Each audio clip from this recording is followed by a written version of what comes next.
Hello, hi, and welcome to this episode of the Mandy Mayer podcast. As per usual, this is a podcast where we chat all about your health, fitness, and fat loss goals, all about your progress, all about how you can achieve that progress on your health and fat loss expedition. In today's episode, I'm going to chat about 9 low-calorie things that I do, so tips that you can do every single day to reduce your total calorie consumption at the end of the day, to reduce your total calorie consumption overall. Now, a lot of people feel it has to be drastic, right? And immediately people tend to do the drastic things, and that's where it only lasts for like 2 weeks, maybe 3 weeks, because realistically, how long can you maintain drastic, right? Not that long. I know you just answered that in your mind as well. Not that long. We've all been there. We've all got that t-shirt and we didn't last that long. But what if I told you that I have 9 little tips for you, small things that you can action every single day that is going to help you reduce your overall calorie consumption. Yes, nothing drastic, small little changes that you can do every single day. Keep in mind, because they're small, you have to create consistency with them. But also because they are small changes, it will be easier to create consistency with them. Now, these are 9 things, 9 low-calorie ideas, tips, tricks, hacks, whatever you want to call it, suggestions that I use throughout my initial fat loss phase, and it's habits that I practiced up until today. Even when I'm maintaining the 40 kilograms that I've lost, I still practice these habits, these low-calorie habits on a daily basis, just because it's so habitual. It's so instilled in me at the moment, and I think that's definitely the thing. I know these things really help me maintain my weight loss because I'm not over consuming calories on a regular basis. Let's get into these 9 low calorie tips, suggestions, whatever you want to call them, that you can start practicing on your health and fat loss expedition to help you control your calorie consumption. Number 1, and this one is quite a controversial one, but it really works for me. Maybe it won't work for you, but maybe you can try it and maybe it does work for you, right? Who knows? Number 1, low-fat products. I've really found, because I tend to consume a fair amount of milk, especially during winter if I'm having an extra cup of tea here and there. I have milk with my oats, and there's a big difference for me in the calorie consumption if I'm consuming full-fat milk or if I'm consuming low-fat milk. Now, again, in your mind, you're probably like, oh, that's such a minuscule change. But if you add up your entire milk consumption for the entire day, you will see just how many calories you are having through a liquid form, right? So again, for me, it's a no-brainer to switch to something that is lower in calories, but has more or less the same kind of effect. I'm not going to say taste, because I know a lot of you argue me on that one, and that's 100% fine.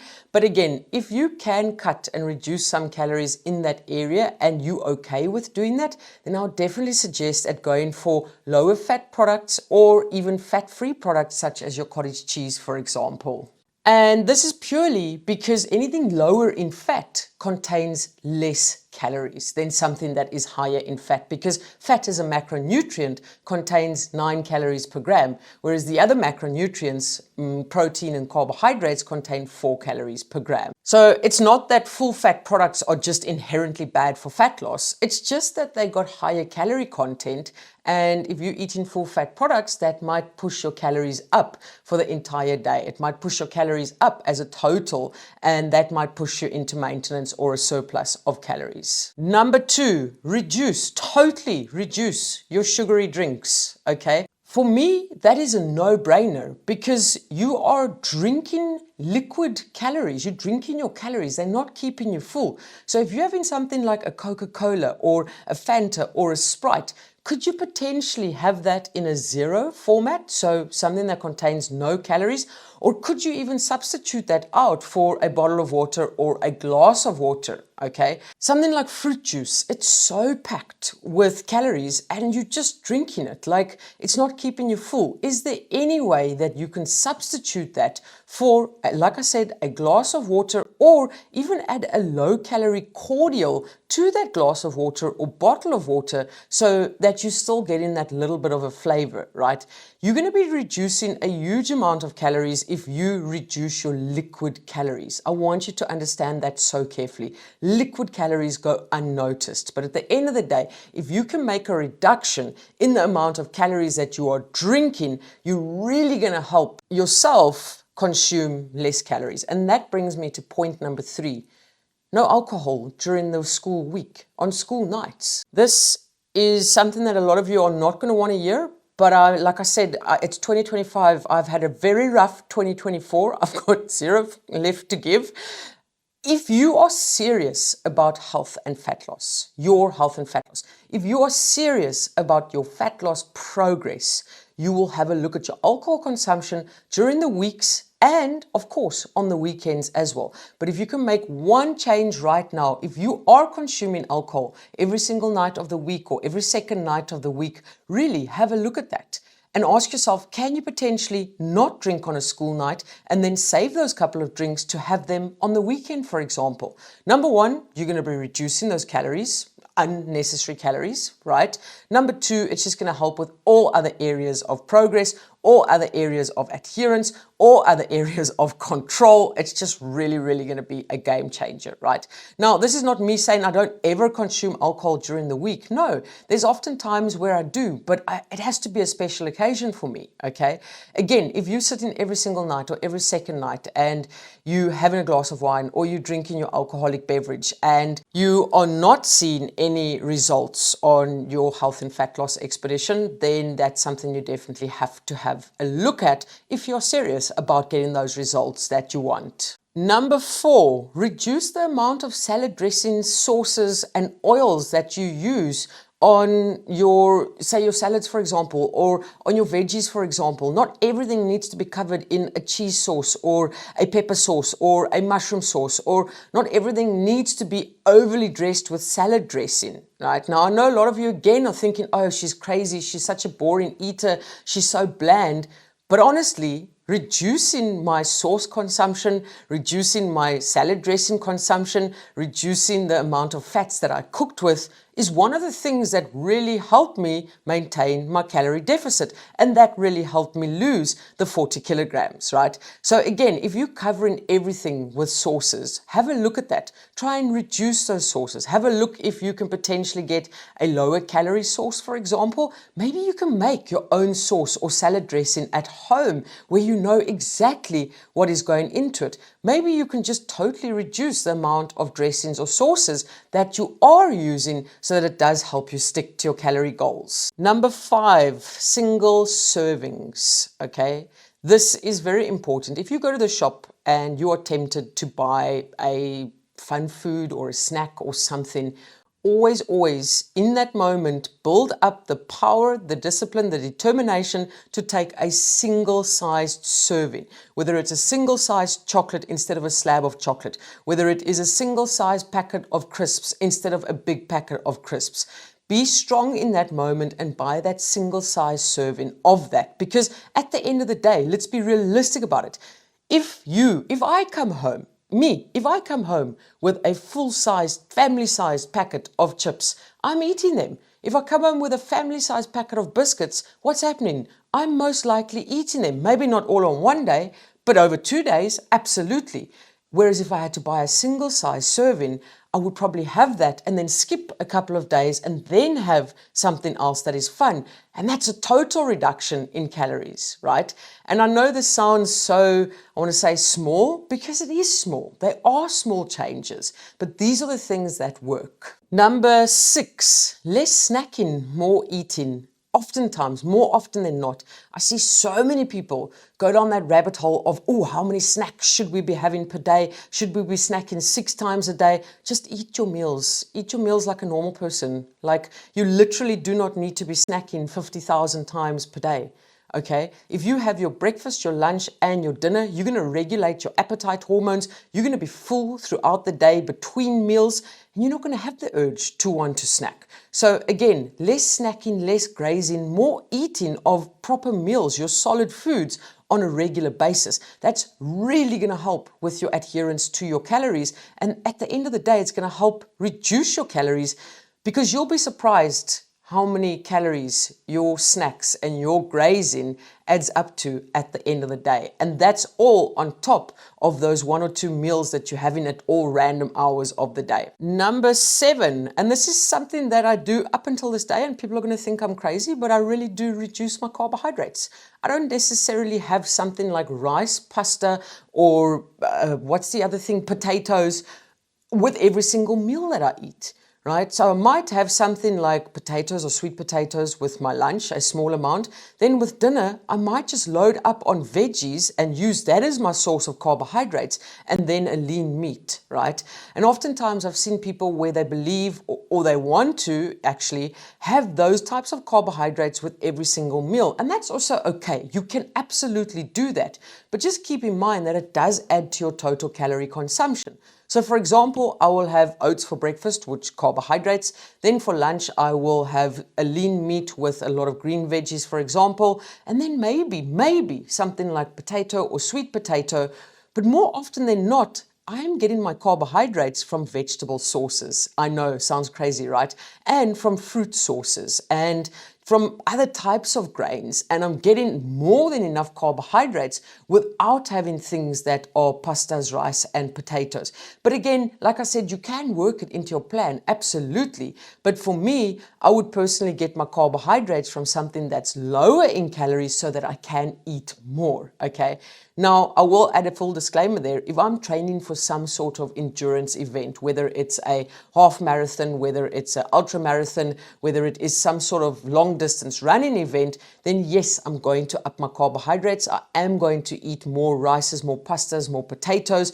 But again, at the moment, I'm not necessarily training for anything. So I don't see the need to actually over include those into my plan. And what I explain now is what I stick to throughout the week, for example. On the weekends, I might have maybe one. I actually don't know when last I've had one meal out. I think it was over Christmas time. I think we had a dinner and a breakfast out or something like that. But for me, on the weekends, I might include something like having a burger and the chips, or include something like having the pizza, for example. And therein, I am adding a lot of carbohydrates. So if you look at the average over a period of time, there's more than enough carbohydrates in my plan.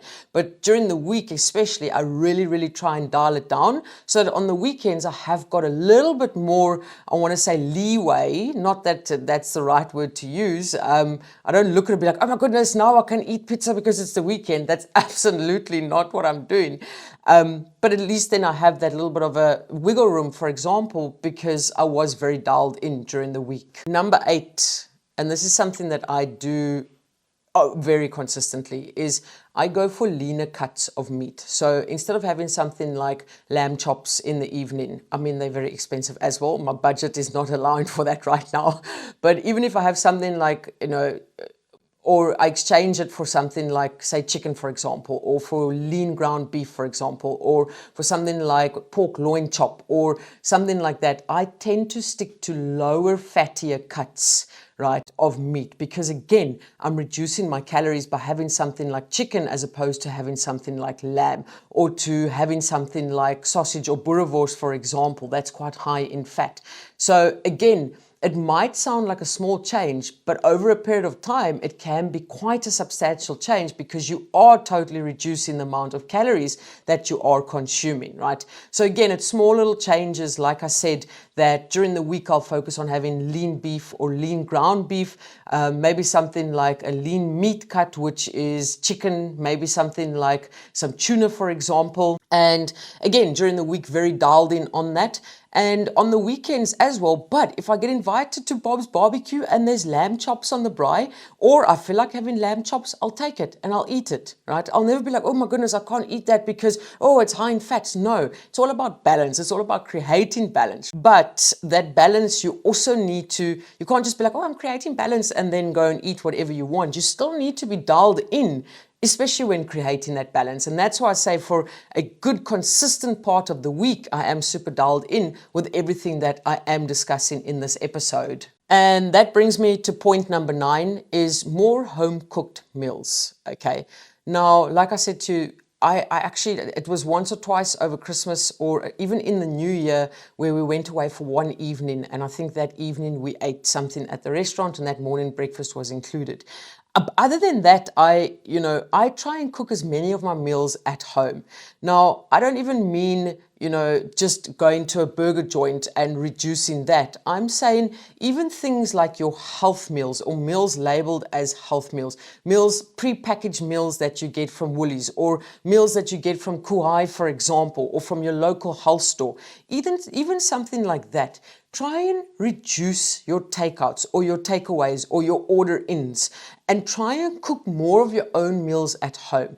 Because the reason for that is you know exactly what ingredients you are putting in that food or in that meal. You know how many calories more or less that is. You're not overutilizing fats to cook with. And oftentimes when you order food out or you take food out, they're using a lot of fats to cook that meal. So whilst you might be having a steak at a restaurant, oftentimes cooking that steak at home might be more beneficial when it comes to calories because you're not cooking with as many or as much fats as what the restaurants are doing. And I know many people are like, oh, but we don't actually like cooking. But I can tell you now, it's a massive game changer. It is a massive, massive game changer because it also allows you to prep in advance. It allows you to plan in advance. It allows you to, like I said, just make calculated choices when it comes to your food and your meals because you know what ingredients you are utilizing. And when you taking food out or you're eating at restaurants, they say on that menu it's X amount of calories, but keep in mind that they are allowed to make errors. I'm not sure, it's something like 20, I speak under correction, something like 20% that they don't need to be accurate on. So if they say it's 1,000 calories, they can be out by 20% and no one's going to call them out on it, right? Again, I need to research that properly, but they have got a lot of wiggle room to play around with at the end of the day. Whereas if you're at home cooking for yourself, you know exactly what you're using, right? So again, that is very important. So those were the 9 things that I would say are not drastic. They're not drastic at all, but if you can create consistency with those 9 different things that I just mentioned now, over time, you will be reducing your total calorie consumption by a lot. The only thing is, or not the only thing, the reason why people don't do those things necessarily is because they're like, oh, I'm only saving 50 calories a day, or I'm only reducing it by 150 calories per day. What's the point of doing it? So then they just don't do it at all. Don't be that person. Don't be that person because 150 calories per day times 7, times 14, times 21, times whatever, it's all going to add up and it's all going to help you adhere to your calorie deficit, right? So again, your results and your progress, your sustainable results and your sustainable progress lies in the small changes and the consistency of those small changes that you are making. Again, any information that I share in this podcast is information based on things that I've done throughout my 40 kilogram fat loss, things that I do whilst I'm maintaining that 40 kilogram fat loss. All these tips and advice and suggestions and strategies that I talk about is things that I've implemented into my coaching, and I've seen that it really helps members of mine as well with their sustainable fat loss. Like I said, you can use the information, you don't have to use the information, but it's information that has been tried and tested, not only by myself, but by so many people that I work with as well. On that note, I'm going to love and leave you like I usually do. Keep smiling, keep laughing, and keep being kind to one another. Much love, your friend who still has a fractured elbow, Mandy.